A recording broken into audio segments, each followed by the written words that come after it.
लगा दो आग पानी में, जवानी उसे कहते हैं, और छीन लो सिलेक्शन, कहानी उसे कहते हैं। अगर तुम्हारी रगों में खून नहीं जुनून दौड़ता है, अगर तुम्हारी धड़कनों में जीतने का नशा है, तो आइए मंजिल को उसकी औकात दिखाते हैं। तैयार रहना, मैं पूरे जोश के साथ में आपके बीच में होऊंगा। और तेरे पसीने की हर बूंद को उधर चमकाऊंगा, सपने बड़े देखना, पूरा करके तेरा शेर से दिखलाएगा।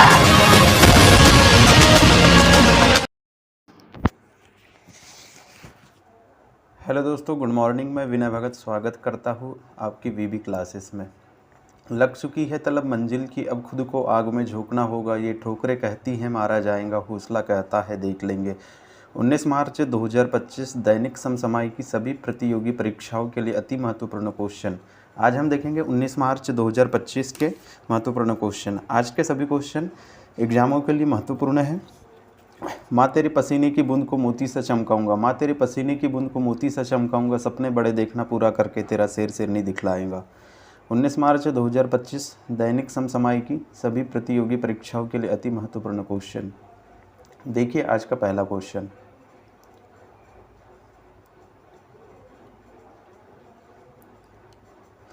हाल ही में अंतर्राष्ट्रीय ओलंपिक समिति ने वर्ष 2028 लॉस एंजिल्स ओलंपिक खेलों में किसे शामिल करने को मंजूरी दे दी है? इसका आंसर है बॉक्सिंग। इसका आंसर क्या है? मुक्केबाजी, बॉक्सिंग। ठीक है। जो लॉस एंजिल्स में ये 2028 में जो ओलंपिक होने वाला है, ये कौन से नंबर का है? ये 34वें नंबर का है। ये कौन से नंबर का है? ये 34वें नंबर का है। जो कहाँ होने वाला है? लॉस एंजल्स में। लॉस एंजल्स कहाँ है? लॉस एंजल्स है यूएसए में। लॉस एंजल्स कहाँ है? यूएसए में है। ठीक है। जो इसकी 144वीं सत्र की जो बैठक हुई, यानी ओलंपिक हुआ था, जो 144वें नंबर का जो ओलंपिक हुआ था, ये कहाँ हुआ था? ये हुआ था ग्रीस में। ये कहाँ हुआ था? ग्रीस में। और जो 141वीं जो सत्र हुआ था, तो वो कहाँ हुआ था? वो हुआ था दिल्ली में। वो कहाँ हुआ था? दिल्ली में। ठीक है। जो इंटरनेशनल ओलंपिक कमेटी इसकी स्थापना कब हुई थी? इसकी स्थापना हुई थी 23 जून 1894 में। इसकी स्थापना कब हुई थी? 23 जून 1894 में। ठीक है। इसके हेड कौन है? इसके हेड है थॉमस बॉक। इसके हेड कौन है? थॉमस बॉक। और इसका हेडक्वार्टर कहाँ है? इसका हेडक्वार्टर है लुसाने, स्विट्ज़रलैंड में। ठीक है। ये पहला क्वेश्चन था। आज का दूसरा क्वेश्चन देखेंगे हम। ठीक है। आज का दूसरा क्वेश्चन है, हाल ही में फ्रंटियर सीड प्रशांत कार्यक्रम किसने लॉन्च किया है? जो हाल ही में फ्रंटियर सीड प्रशांत कार्यक्रम किसने लॉन्च किया है? तो इसका आंसर क्या है? इसका आंसर है एडीबी। इसका आंसर क्या है? ADB, Asian development bank. ठीक है। एडीबी का फुल फॉर्म क्या होता है? Asian development bank. ठीक है। इसकी स्थापना कब हुई थी? इसकी स्थापना हुई थी 1966। इसकी स्थापना कब हुई थी? 1966 में। ठीक है। इसमें टोटल सदस्य कितने हैं? इसमें टोटल सदस्य है 69 सदस्य हैं। ठीक है। इसका अभी लेटेस्ट मेंबर कौन बना है? इसका लेटेस्ट मेंबर बना है इजराइल। इसका लेटेस्ट मेंबर कौन बना है? इजराइल बना है। ठीक है। और इसका मुख्यालय कहाँ है? इसका मुख्यालय है मनीला, फिलीपींस। मनीला, फिलीपींस में इसका मुख्यालय है एडीबी का। ठीक है। और डब्ल्यूटीओ की स्थापना कब हुई थी? डब्ल्यूटीओ की स्थापना हुई थी 1 जनवरी। डब्ल्यूटीओ की स्थापना कब हुई थी? 1 जनवरी 1955 को डब्ल्यूटीओ की स्थापना हुई थी। ठीक है। डब्ल्यूटीओ की स्थापना कब हुई थी? World treaty organization. डब्ल्यूटीओ का फुल फॉर्म क्या होता है? World treaty organization. ठीक है। इसकी स्थापना कब हुई थी? 1 जनवरी 1955 को। और IMF international monetary fund. IMF का फुल फॉर्म क्या होता है? International monetary fund. इसकी स्थापना कब हुई थी? 1944 में। इसकी स्थापना कब हुई थी? 1944 में। ठीक है। और इसका मुख्यालय कहाँ है? इसका मुख्यालय है वाशिंगटन डीसी में। इसका मुख्यालय कहाँ है? वाशिंगटन डीसी में। और ये नेशनल डेवलपमेंट बैंक, इसकी स्थापना, इसका नया सदस्य अभी कौन बना है नेशनल डेवलपमेंट बैंक का? इसका नया सदस्य बना है अल्जीरिया। इसका नया सदस्य कौन बना है? अल्जीरिया। ठीक है। आज का हम तीसरा क्वेश्चन देखेंगे।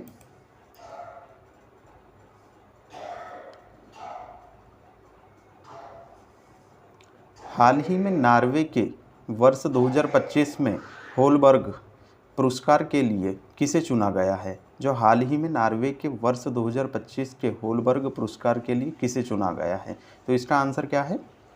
जो नॉर्वे का जो होलबर्ग पुरस्कार है, नॉर्वे के वर्ष 2025 के होलबर्ग पुरस्कार के लिए किसे चुना गया है? तो इसका आंसर क्या है? गायत्री चक्रवर्ती। इसका आंसर क्या है? गायत्री चक्रवर्ती को चुना गया है नॉर्वे के होलबर्ग पुरस्कार के लिए। ठीक है, ये जो गायत्री चक्रवर्ती है, इनका संबंध कैसे है? ये क्या है?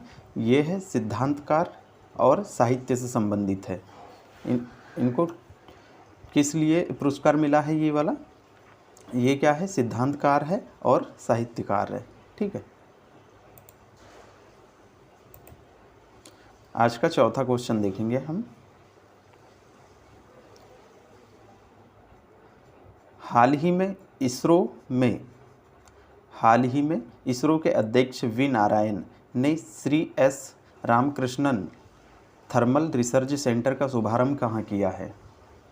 जो हाल ही में इसरो के अध्यक्ष वी नारायण जी ने Shri S Ramakrishna thermal research centre का शुभारंभ कहाँ किया है? तो इसका आंसर क्या है? जो रामकृष्ण थर्मल रिसर्च सेंटर है, इसका शुभारंभ कहाँ किया है? तो इसका शुभारंभ किया है आईआईटी मद्रास। इसका शुभारंभ कहाँ किया है? आईआईटी मद्रास में। ठीक है, हम देख लेते हैं इसरो के बारे में। इसरो की स्थापना कब हुई थी? इसरो की स्थापना हुई थी 15 अगस्त 1969। ठीक है, 15 अगस्त 1969 को इसरो की स्थापना हुई थी। इसका मुख्यालय कहाँ है? इसका मुख्यालय है बेंगलुरु में। ठीक है, इसके पहले हेड कौन थे? इसके पहले हेड थे विक्रम साराभाई। इसके पहले हेड कौन थे? विक्रम साराभाई। और इसके 11वें नंबर के हेड कौन है? इसके 11वें नंबर के हेड है वी नारायण। ठीक है, इसके 11वें नंबर के हेड कौन है? वी नारायण। और इसका लॉन्चिंग कहाँ से लॉन्च करता है इसरो? अपने पूरे सैटेलाइट कहाँ से लॉन्च करता है? श्रीहरिकोटा आंध्र प्रदेश से। श्रीहरिकोटा आंध्र प्रदेश से। ठीक है, अब हम देखेंगे आज का पांचवा क्वेश्चन।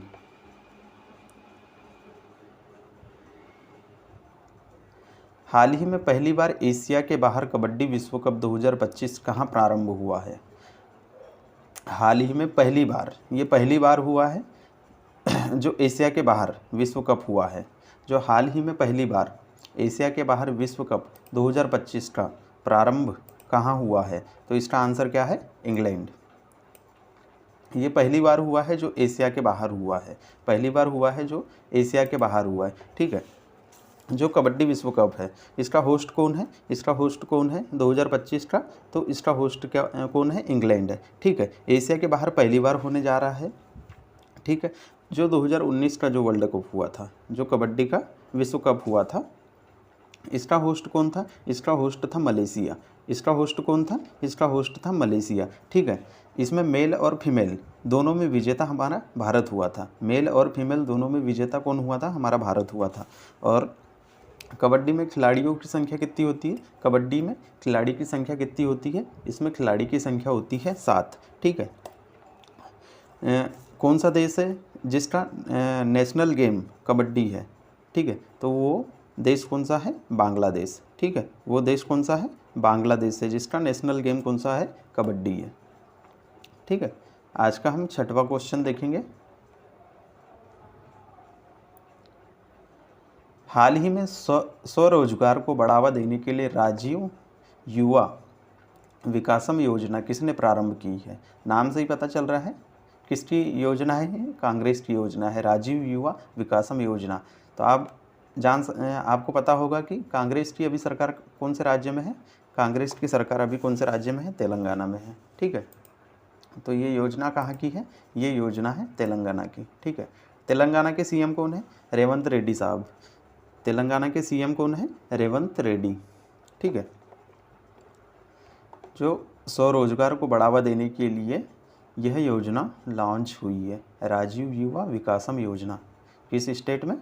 तेलंगाना में। ठीक है, आज का हम सातवां क्वेश्चन देखेंगे। आज का सातवां क्वेश्चन है, हाल ही में मानव कोरोना वायरस HKU1 HKU1 का मामला कहाँ दर्ज हुआ है? ये कोरोना का एक नया वेरिएंट है जो कोरोना वायरस HKU1 का मामला कहाँ दर्ज हुआ है? तो इसका ये केस कहाँ दर्ज हुआ है? तो इसका आंसर क्या होगा? इसका आंसर होगा कोलकाता। यह पहला केस है जो कोरोना का यहाँ दर्ज हुआ है। HKU1 का मामला पहला दर्ज कहाँ हुआ है? यह हुआ है कोलकाता में। ठीक है, याद रखना है। आज का 8वां क्वेश्चन देखेंगे हम।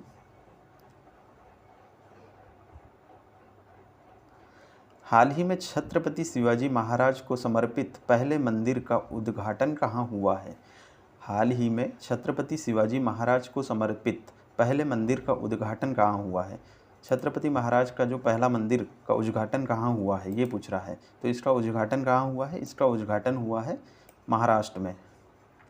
ठीक है, इसका उद्घाटन कहाँ हुआ है? महाराष्ट्र में। महाराष्ट्र में कहाँ हुआ है? थाने के भिंडवी में हुआ है। ठीक है, ये थाने के भिंडवी में हुआ है। इस मंदिर की डिज़ाइन किसने की है? इस मंदिर की डिज़ाइन की है विजय कुमार पाटिल ने। इस मंदिर की डिज़ाइन किसने की है? विजय कुमार पाटिल ने। ठीक है, और मूर्ति की डिज़ाइन किसने की है? मूर्ति की डिज़ाइन की है अरुण योगीराज। अरुण योगीराज का नाम इससे पहले आपने सुना होगा। जो राम मंदिर की मूर्ति है, जो श्री रामचंद्र की मूर्ति है, इसकी भी डिज़ाइन किसने की थी? अरुण योगीराज ने की थी। ठीक है, याद रखना है, इम्पोर्टेंट क्वेश्चन है। आज का 9वां क्वेश्चन देखेंगे हम। आज का 9वां क्वेश्चन है, हाल ही में राष्ट्रीय अनुसंधान फाउंडेशन का CEO किसे नियुक्त किया गया है? जो हाल ही में राष्ट्रीय अनुसंधान फाउंडेशन का CEO किसे नियुक्त किया गया है? तो इसका आंसर है डॉक्टर शिव कुमार कल्याण रमन। इसका आंसर क्या है? डॉक्टर शिव कुमार कल्याण रमन जी को जो राष्ट्रीय अनुसंधान फाउंडेशन है इसका CEO नियुक्त किया गया है। जो राष्ट्रीय अनुसंधान फाउंडेशन है इसकी स्थापना कब हुई है? इसकी स्थापना हुई है 2023 से। इसकी स्थापना कब हुई है? इसकी स्थापना हुई है 2023 को। और इसके अध्यक्ष कौन होते हैं? इसके अध्यक्ष होते हैं स्वयं प्रधानमंत्री, इसके अध्यक्ष होते हैं। ठीक है, और याद रखना है इसके CEO कौन है? डॉक्टर शिव कुमार कल्याण रमन। ठीक है, आज का हम 10वां क्वेश्चन देखेंगे। आज का 10वां क्वेश्चन है, हाल ही में 62 वर्ष की उम्र में अंतर्राष्ट्रीय क्रिकेट में पदार्पण करने वाले सबसे उम्रदराज खिलाड़ी कौन बने हैं? जो 62 वर्ष की उम्र में अंतर्राष्ट्रीय क्रिकेट में डेब्यू करने वाले सबसे उम्रदराज यानी सबसे उम्रदराज खिलाड़ी कौन बने हैं? तो इसका आंसर क्या है? Matthew Brownlee. ठीक है, इसका आंसर क्या है? Matthew Brownlee. ठीक है, जो 62 वर्ष की उम्र में इन्होंने डेब्यू किया है अंतर्राष्ट्रीय मैच में। ठीक है, ये आज के महत्वपूर्ण 10 क्वेश्चन थे। ये क्वेश्चन इम्पोर्टेंट क्वेश्चन थे, एग्ज़ाम में यहाँ से क्वेश्चन बन सकते हैं, तो इसे नोट कीजिए अपने कापी में। और यदि आपको वीडियो अच्छा लगे तो अपने दोस्तों में शेयर करें और इसे लाइक करें। ठीक है, और चैनल को सब्सक्राइब भी करें। ठीक है, जय हिंद, जय भारत।